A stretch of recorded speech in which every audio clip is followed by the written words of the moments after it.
બોટાદ જિલ્લાના તુરખા ગામે થયેલા પરિવાર પરના ઘાતક હુમલાના કેસમાં પોલીસે મહત્વની કાર્યવાહી કરી છે। આ કેસમાં નોંધાયેલા કુલ 15 આરોપીઓ પૈકી 3 આરોપીઓને પોલીસે ઝડપી લીધા છે। ઝડપાયેલા આરોપીઓમાં પંકજ મંગાભાઈ સાગઠિયા, નરેન્દ્ર મંગાભાઈ સાગઠિયા અને બિપિન ભરતભાઈ સાગઠિયાનો સમાવેશ થાય છે।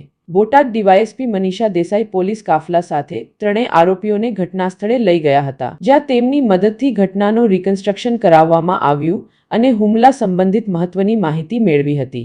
ઉલ્લેખનીય છે કે 15 જાન્યુઆરીએ તુરખા ગામે એક પરિવાર પોતાના ઘરે હાજર હતો। તે દરમિયાન આશરે 15 જેટલા શખ્સોએ તીક્ષ્ણ હથિયારો સાથે પરિવાર પર હુમલો કર્યો હતો। આ નિર્મમ હુમલામાં નાનીબેન પરમાર નામની મહિલાનું મોત નીપજ્યું હતું, જ્યારે 4 જેટલા લોકો ગંભીર રીતે ઘાયલ થયા હતા। પોલીસ તપાસ મુજબ અગાઉ એક સગીરાને ભગાડી જવાના મામલે પરિવાર દ્વારા પાળિયાદ પોલીસ મથકે ફરિયાદ નોંધાવવામાં આવી હતી।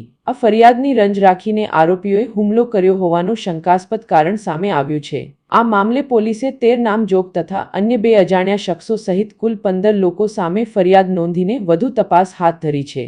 બાકી આરોપીઓની શોધખોળ પણ તીવ્ર બનાવવામાં આવી છે।